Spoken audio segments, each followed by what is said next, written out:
रीनीट 2026 physics solutions को continue करते हैं। क्वेश्चन नंबर 25 से क्वेश्चन नंबर 45 तक।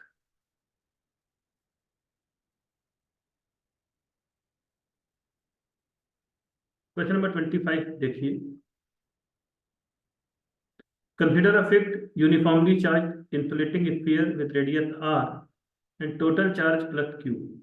A point charge minus q, small q is very small as compared to capital Q, with mass m is released from rect at a distance of 3r from the center.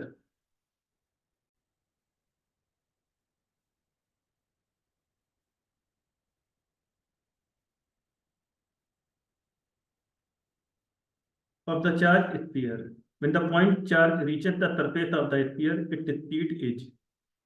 तो एक fixed sphere है radius r का जिसपे capital Q charge है और एक negative charge है minus Q, जो उसके सेंटर से 3r की दूरी पे हम रिलीज करते हैं। अट्रैक्शन की वजह से वो स्फीयर की तरफ जाता है, जब सरफेस पे पहुंचता है तो हमें उसकी स्पीड बतानी है। तो इसको हम कंजर्वेशन ऑफ एनर्जी से कर सकते हैं। हम जानते हैं कि स्फीयर से r की x की दूरी पर पोटेंशियल कितना होता है, Q upon 4 pi epsilon not x। तो इनिशियल पोटेंशियल है Q upon 4 pi epsilon not 3r, और सरफेस पर पोटेंशियल होगा Q upon 4 pi epsilon not r। Charge को पोटेंशियल से मल्टीप्लाई करेंगे तो पोटेंशियल एनर्जी आ जाएगा। तो आप देखिए इनिशियल जो एनर्जी है वो है Q upon 4 pi epsilon not 3r into minus Q, और kinetic energy zero. Finally Q upon 4 pi epsilon not r into minus Q plus जो भी काइनेटिक एनर्जी उसने गेन करी, हाफ mv²। तो इसको आप सॉल्व कर लें तो v का वैल्यू इतना आ जाएगा, square root of capital Q small q upon 3 pi epsilon naught mr। तो ऑप्शन 4 यहाँ पे करेक्ट आंसर है। आई होप ये क्लियर है। A car travels on a circular track of radius 50 meter, which is bent at an angle theta. If the car travels at a speed 10 meter per second, then the wear and tear on its tires is minimum. Taking the acceleration due to gravity to be 10 meter per second square, the value of theta is। यहाँ पे angle of banking का concept लगाना है। tan theta equal to v²/rg आप लोग जानते हैं। तो v का वैल्यू 10, r की वैल्यू 50, g की वैल्यू 10। तो tan थीटा बच्चों आ जाएगा 1/5, और थीटा इज tan इनवर्स 1/5। तो यहाँ पे ऑप्शन 2 करेक्ट है।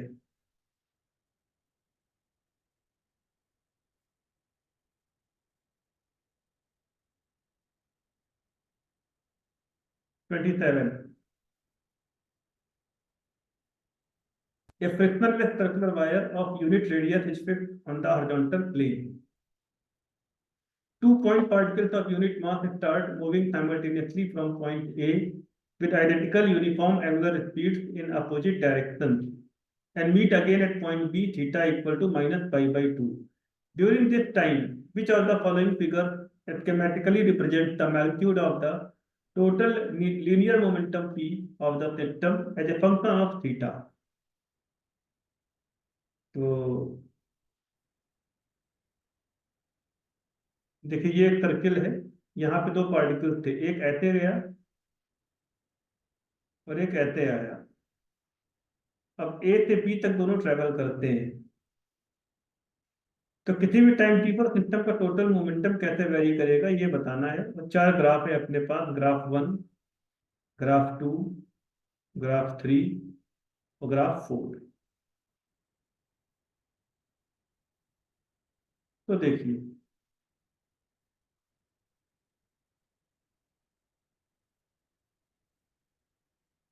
ये पार्टिकल्स जब ऐसे आ रहे होंगे तो किसी टाइम टी में ये कुछ एंगल कवर करेंगे ओमेगा टी, एक चलेगा क्लॉकवाइज और एक चलेगा एंटी क्लॉकवाइज। तो दोनों इक्वल एंगल कवर करेंगे।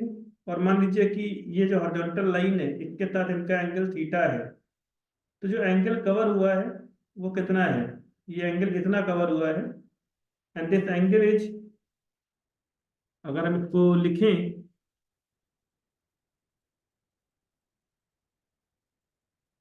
इसको अगर हम फाई लिखें तो फाई इज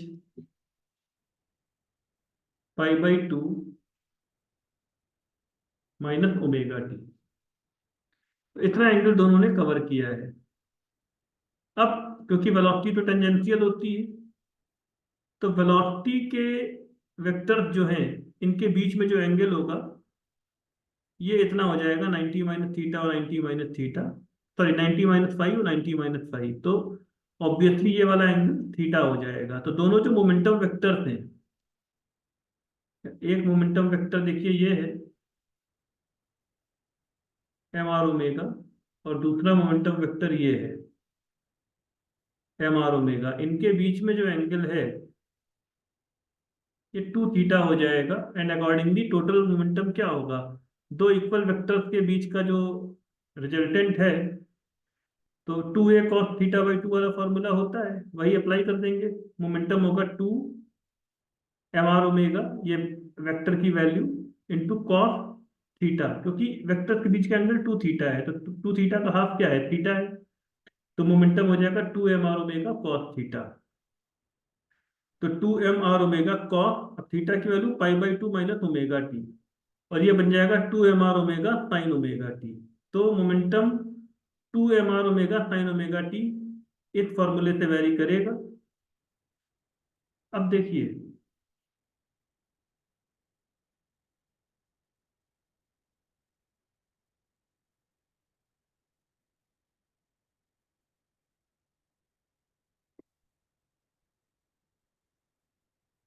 ये साइन थीटा का ग्राफ गिवन है।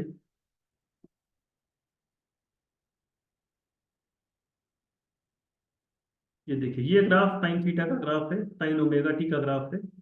तो ऑप्शन फोर ही यहाँ पे करेक्ट ऑप्शन माना जाएगा। तो ऑप्शन फोर यहाँ पे करेक्ट ऑप्शन माना जाएगा। ठीक है जी। 28, three identical PN junction diode D1, D2, and D3 are connected across a battery as shown in the figure. If the width of the depletion regions of D1, D2, and D3 are W1, W2, and W3 respectively, then the correct option is। अब देखो, D1 तो forward bias में है, D2 आपका connected ही नहीं है, और D3 जो है वो रिवर्स बायस में है। अब आप जानते हो फॉरवर्ड बायसिंग में क्या होता है, डिप्लेशन लेयर की विड्थ कम हो जाती है, जबकि रिवर्स बायसिंग में डिप्लेशन लेयर की जो विड्थ है वो बढ़ जाती है। तो इन बातों को अगर हम यूज करें, D1 forward forward bias, D2 unbiased, और D3 रिवर्स बायस्ड। तो सबसे ज्यादा बड़ी डिप्लेशन लेयर D3 में होगी, उससे छोटी D2 में, और सबसे छोटी D1 में। तो W3 is greater then W2 is greater then W1। Option four is correct. तो यहाँ पे ऑप्शन फोर जो है वो करेक्ट ऑप्शन है।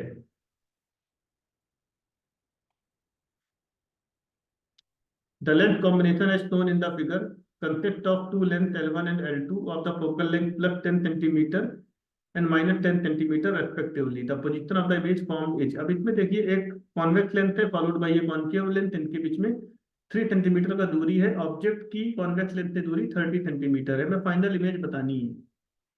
ठीक है जी, चार ऑप्शन है अपने पास इस तरह के। तो देखते हैं कैसे होगा ये।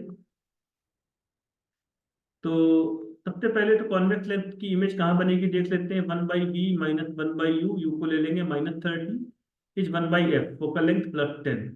तो सॉल्व करेंगे, V1 15 सेंटीमीटर आ जाएगा। तो जो लाइट रे ओ से चलेगी वो इस लेंस पे गिरती, फिर वो यहाँ पे पहुंचती, अगर ये लेंस बीच में नहीं आ जाता, दूसरा वाला लेंस, तो जो पहली इमेज बनेगी वो आप समझिए कि कहाँ पे बनेगी, 15 सेंटीमीटर पे बनेगी।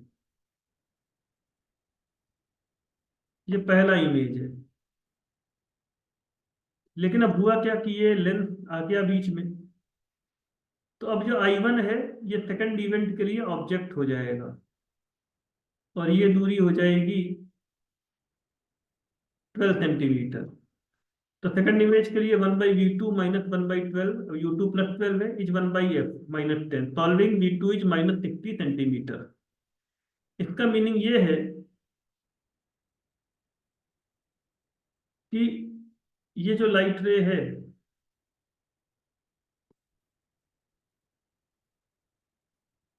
वो कुछ इस तरह से उठ गई है। डाइवर्ज हो गई है, और इसको बैकवर्ड जब ले जाएंगे तो कहीं यहाँ पर इमेज बनेगी, और ये जो दूरी है ये 60 सेंटीमीटर। तो final image is formed 60 centimetre to the left of the concave lens. और यहाँ पे फिर करेक्ट ऑप्शन क्या हो जाएगा? Option 3 will be the correct option. ठीक है जी।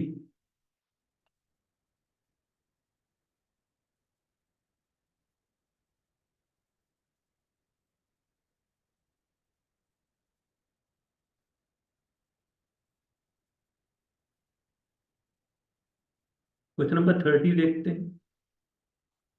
A solid sphere A of radius r and mass m is attached at a point to a smaller solid sphere B of radius small r less than capital R. Okay. And mass small m less than capital M. Assume that the line joining the centers lies along the horizontal. ये centers को join करने वाली line है.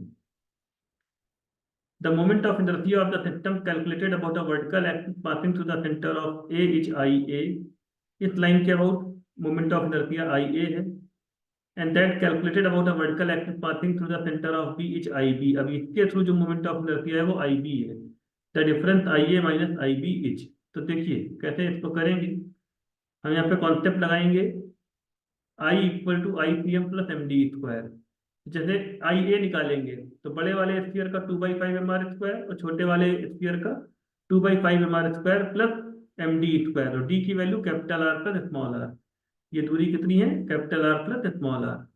जब I B निकालेंगे तो छोटे वाले स्फीयर का होगा 2/5 mr² और बड़े वाले का 2/5 m capital r square plus capital r plus small r का स्क्वायर। अब जब आई ए माइनस आई बी करोगे तो 2/5 capital m r square, 2/5 capital m r square, 2/5 small m r square और 2/5 स्मॉल एम आर स्क्वायर। तो ये दोनों कट जाएंगे, ये दोनों कट जाएंगे, और आई ए माइनस आई बी क्या होगा? Small m minus capital m capital r plus small r का स्क्वायर। तो ऑप्शन 3 जो है वो करेक्ट ऑप्शन हो जाएगा। तो ये सवाल पैरेलल एक्सिस थ्योरम पे बेस्ड था। ठीक है। 31, ये बोर थ्योरी का सवाल आ गया। Consider that an electron is revolving in an excited state of hydrogen atom with velocity this much. The radius of the orbit is x into 10 की power -9 metre. The value of x is, take the mass of the electron to be 9 into 10 की power -31 kg and charge of electron -1.6 into 10 की power -19 coulomb. And 1/4πε0 का value भी दे रखा है, यानी के का वैल्यू दे रखा है। तो हमको बताना है कि एक्स की वैल्यू क्या है। तो देखिए इसको करने में सिंपल है।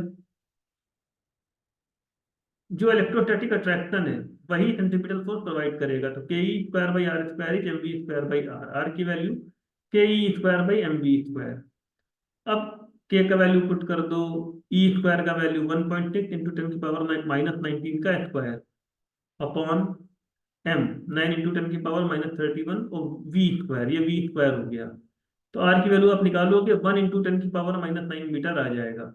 तो एक्स की वैल्यू 1 हो जाएगी और ऑप्शन 1 यहाँ पे करेक्ट हो जाएगा। Option 1 is correct. 32, the mean free path of molecules in an ideal gas a is half that of another ideal gas b. The diameter of the spherical molecules of gas A is twice the diameter of the molecules of B. If number densities of the gases A and B are Na and Nb respectively, then the correct option is। देखो simple है, lambda ए को lambda मान लो, diameter of ए को 2d मान लो, lambda B को 2 lambda मान लो, diameter of B को d मान लो। तो लैम्डा ए क्या होगा? 1/√2 पाई एन ए 2d का स्क्वायर। ये लैम्डा हो गया मीन फ्री पाथ।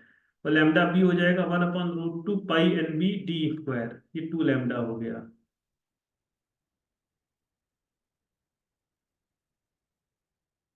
ठीक है। अब इनको आप डिवाइड कर दो, तो n b by n a into 1/4। ठीक है ना, पहली इक्वेशन से को डिवाइड किया दूसरी इक्वेशन से। तो n b by n a 1/4 is half, n a आ जाएगा एन बी बाई 2 और इससे क्लियर है कि ऑप्शन 1 करेक्ट है।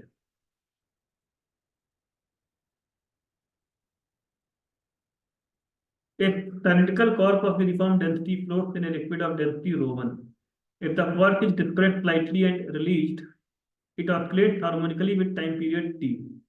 If the same quark floats in another liquid of density rho 2, then the similar oscillation has time period 2t. The value of rho 2 by rho 1 is.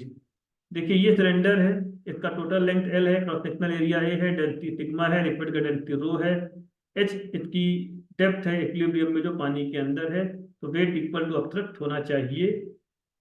For equilibrium weight sigma a l g is upthrust rho a h g, ये Archimedes principal से किया, तो ये relation hold करेगा।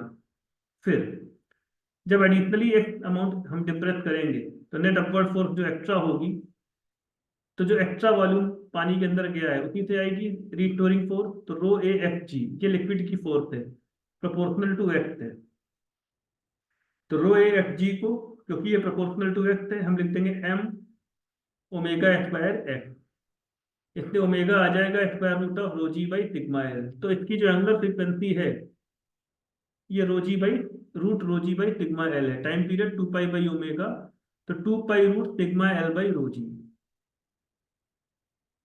अब T2 हो जाएगा 2 pi root sigma l by rho 2 g, T1 हो जाएगा 2 pi root sigma l by rho 1 g, T2 by T1 हो जाएगा 2T upon T2,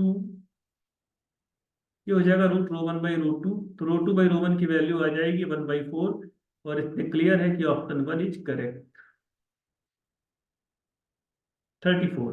For sound waves, if the number of notes for the fifth harmonic of an open-ended pipe is n, and that for the ninth harmonic of the same pipe with one of its ends closed is m, then the ratio n by m is। देखो भाई, open ended pipe में diagram ऐसे बनेगा fifth harmonic का, और एक and closed में ninth harmonic का डायग्राम ऐसे बनेगा। दोनों में आप देख सकते हो 5-5 नोड है, 5 नोड है दोनों में, एन बी 5 है, एम बी 5 है, एन बाई एम की value 1, option 4 is correct. 35. Consider the following nuclear reaction: 238U gives 234TH plus 4He. Take masses of uranium, thorium and helium as 238.050U, 234.043U and 4.003U respectively. The Q value for the reaction in kilo electron volt is। देखो भाई, Q value का formula क्या है? Mass of product minus mass of reactant into c square. Product का mass तो ये है, reactant का मास क्या होगा? थोरियम और हीलियम के मास को ऐड करके आएगा, तो 234.043U प्लस 4.003U कितना हो गया? 238.046U। अब Q वैल्यू है MP minus MR into c square, तो ये हो जाएगा 0.004 इंटू 931.5 मेगा इलेक्ट्रॉन वोल्ट। इसको 1000 से मल्टीप्लाई करोगे तो आपका आंसर आ जाएगा किलो इलेक्ट्रॉन वोल्ट में, जो कि आएगा 3726 किलो इलेक्ट्रॉन वोल्ट, और इससे पता चलता है कि ऑप्शन 2 ही करेक्ट है। Which are the following measurement require index correction? 1. Measurement of speed of sound using resonant tube, measurement of resistance of a wire using meter bridge, measurement of gravitational acceleration using simple pendulum, measurement of focal length of lenses using optical bench. तो इसमें देखिए index correction is an adjustment which need to be performed in the experiment related to optical bench while measuring the focal length of the lenses using optical bench. तो यहाँ पे option 4 जो है correct option हो जाएगा। In a solar system the time period of revolution of a planet tracing a circular orbit of radius r is proportional to, देखिए Kepler laws के according P square is proportional to R cube, time period is proportional to R की power 3/2, तो option 3 is correct. यहाँ पे कौन सा correct option हो जाएगा? Option 3। Question number 38. Consider that sigma s, kb and b represent Stephen Boltzmann constant and Wien's displacement law constant respectively. The dimension of sigma s kb की power -1 b is। तो इसमें देखिए sigma S का dimension इस तरह से आएगा, m की पावर 1, t की पावर -3, k की पावर -4, kb का डायमेंशन m की पावर 1, l स्क्वायर, t की पावर -2, k की power -1, dimension of b m की पावर 0, l की पावर 1, t की पावर 0, k की पावर 1। तो अब डायमेंशन ऑफ, इसके लिए आप ना कोई थ्योरी बुक देख लें। Dimension of sigma S upon के बी इंटू बी, ये हो जाएगा m की पावर 1, t की पावर -3, k की पावर -4 इंटू m की पावर -1, l की पावर -2, t की पावर +2, k की पावर +1। ये 1 अपॉन b का डायमेंशन है, और l की पावर 1, k की पावर 1, ये b का डायमेंशन है। ठीक है ना? तो अब ये क्या बनेगा, 1 -1 0, m की पावर 0, फिर -2 +1, l की पावर -1, फिर -3 +2, t की पावर -1, और -4 +1 तो k की पावर -2। तो अब इसका जो डायमेंशन होगा वो ये हो जाएगा, m की पावर 0, l की पावर -1, t की पावर -1, k की पावर -2। तो क्लियरली ऑप्शन 2 ही यहाँ पे करेक्ट है। 39, array of light with wavelength lambda is incident on three different photoelectric cells, namely 1, 2, and 3. The threshold wavelength of these photoelectric cells are lambda 1, lambda 2, and lambda 3 respectively, and the magnitude of stopping potential of these cells are V1, V2, and V3 respectively. The relationship between lambda and threshold wavelength are lambda 1 less than lambda, lambda 2 greater than lambda, and lambda 3 much greater than lambda. The correct option is, देखो lambda lambda 1 से greater है, तो cell 1 में तो कोई photoelectric emission होगा ही नहीं, वहां पे टॉपिंग पोटेंशियल 0 होगा। तो V1 0 होना चाहिए। ऑप्शन 2 और 3 हमारे ऑप्शन हो सकते हैं, इन्हीं में देखना है। अब लैम्डा लैम्डा 2 से छोटा है, लैम्डा लैम्डा 3 से बहुत छोटा है, तो सेल 2 और 3 में फोटो इलेक्ट्रिक एमिशन तो होएगा। अब V2 क्या होगा, एक टॉपिंग पोटेंशियल का फॉर्मूला है H3/E 1/λ माइनस 1/λ2।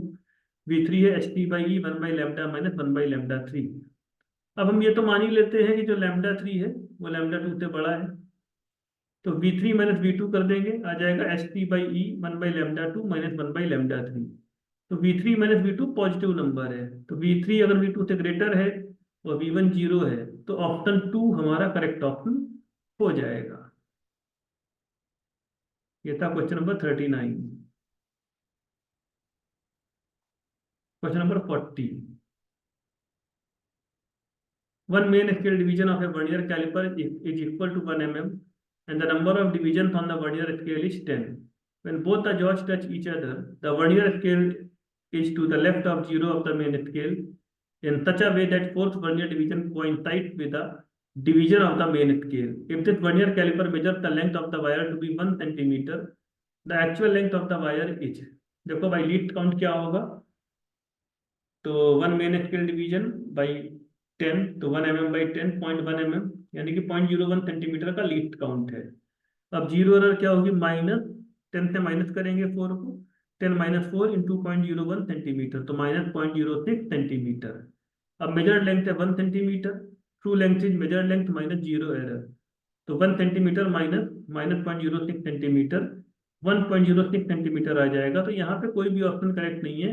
ऐसा एक्सपेक्टेड है कि बोनस मार्क मिलेगा। हो सकता है जिन बच्चों ने ये कॉन्सेप्ट ना लगाया हो वो 1.04 सेंटीमीटर करके आ गए हो। तो देखिए क्या होता है, बट मेरा ये ओपिनियन है कि ये करेक्ट आंसर है और यहाँ पे बोनस मिलना चाहिए। क्वेश्चन नंबर 41,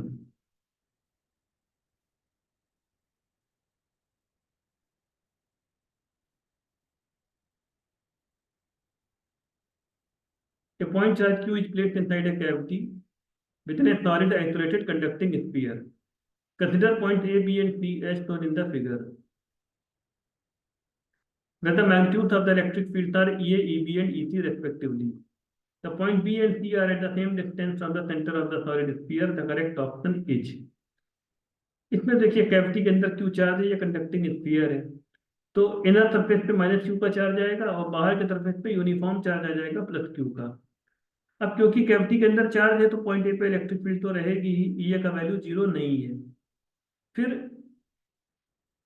क्योंकि ये यूनिफॉर्मली चार्ज स्फीयर है और कंडक्टर के बाहर जो फील्ड होती है वो केवल आउटर सरफेस के चार्ज की वजह से ही होती है, तो पॉइंट बी और पॉइंट सी क्योंकि दोनों की सेंटर से दूरी बराबर है तो दोनों पर same value of electric field रहेगी, ई बी इक्वल टू ई सी, तो यहाँ पर ऑप्शन 3 करेक्ट हो जाएगा।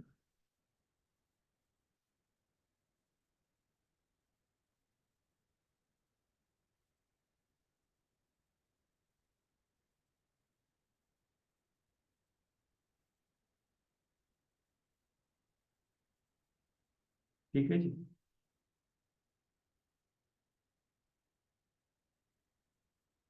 Now, in Geiger-Martin experiment, the number of scattered alpha particles is plotted as a function of a scattering angle theta.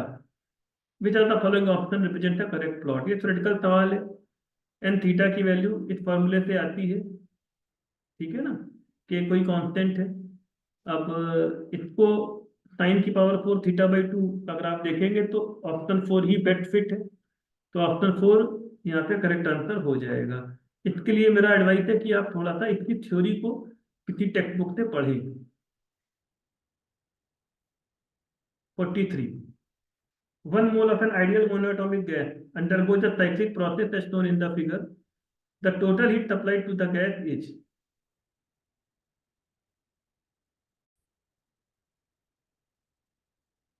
तो देखिए, क्योंकि cyclic process है, डेल्टा यू की वैल्यू 0 है, heat given is work done in the cycle. और work done in the cycle क्या होगा? Area enclose by the cycle. Clockwise cycle है तो वर्क पॉजिटिव ही होगा। अब ये है 200, 300 माइनस 100, और ये है 3, 5 माइनस 2 3, तो वर्क डन हो जाएगा 300 minus 100 newton per metre square into 5 minus 2 metre cube. तो 200 इंटू 3 600 जूल इतना वर्क होगा, और इतना ही नेट हीट हमने दिया होगा। तो ऑप्शन 4 इज करेक्ट, यहाँ पे 600 जूल हमारा आंसर है।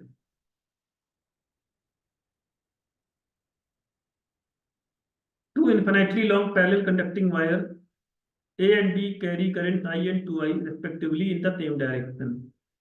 The wire has uniform mass per unit length lambda and lies on an insulated floor. The wire B is kept fixed at a height h above the floor. The minimum magnitude of h so that the wire A does not rise from the floor is G is the acceleration due to gravity and mu naught is the permeability of free space. तो इसमें देखिए, ये एक wire ए है जो कि ground पे है, इंसुलेटेड है, और इतने एच की हाइट पे दूसरा वायर है। जब दोनों वायर्स में सेम डायरेक्शन में करंट होगा तो इनके बीच में अट्रैक्शन होता है, और अट्रैक्शन की जो फोर्स है पर यूनिट लेंथ आप लोग जानते होंगे। अट्रैक्शन की फोर्स पर यूनिट लेंथ कितनी होती है? It is mu not I1 I2 upon 2 pi d। तो d की जगह h, I1 की जगह I, और I2 की जगह 2I। तो ये बन जाएगा mu naught I square by pi h। यह है attraction force per unit length. अब अगर इसको राइज नहीं करना है तो अट्रैक्शन को वेट से कम होना पड़ेगा। अट्रैक्शन कितना होगा? एल लेंथ पे mu naught I square by pi H into L, और एल लेंथ का वेट है लैम्डा एल जी। तो इस टर्म को इससे छोटा होना चाहिए, सॉल्व कर दे। एच इज ग्रेटर देन और equal to mu naught I square by pi lambda g. तो for wire a not to be lifted off the floor the minimum magnitude of H is mu naught I square by pi lambda g. तो option 3 यहाँ पे correct हो गया। Correct यहाँ पे क्या है? Option 3।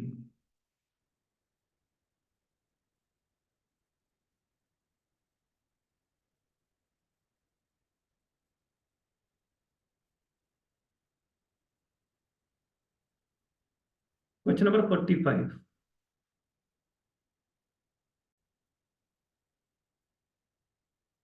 Consider a spring mass simple harmonic oscillator in one dimension. The mass of the particle is m kg and the spring constant is k Newton per meter. At a given instant, the extension of the spring is x meter and the speed of the particle is v meter per second. On the xv plane, if the graph of v as a function of x is a circle, then the correct statement is। चार option है, देखना है क्या है। देखो भाई, conservation of mechanical energy लगा दो, half k x square plus half m v square is half k a square. ये है कंजर्वेशन ऑफ मैकेनिकल एनर्जी। तो ये बन जाएगा x square plus m by k v square is a square. अब ये सर्कल तभी हो सकता है जब एक्स और वी दोनों का कोएफिशिएंट इक्वल हो। एक्स स्क्वायर का कोएफिशिएंट 1 है तो वी स्क्वायर का कोएफिशिएंट भी 1 होना चाहिए। तो एम बाई के की वैल्यू को 1 करना होगा, तो के इक्वल टू एम। ऑप्शन 3 यहाँ पे करेक्ट हो जाएगा। तो ये 45th प्रॉब्लम हमने सॉल्व किया।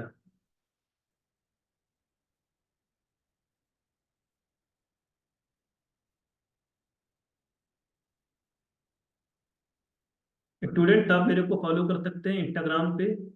मेरी आईडी है @real Arvind Nigam and @learn physics from Nigam sir. Facebook page पे भी आप मुझे फॉलो कर सकते हैं, ये मेरी फेसबुक पेज की आईडी है। और जेई मेन और नीट के लिए एक ऑनलाइन कोर्स मैं स्टार्ट करने वाला हूँ बहुत जल्दी। इसकी अगर आप इंक्वायरी करना चाहते हैं, फर्दर इंफॉर्मेशन चाहते हैं, तो आप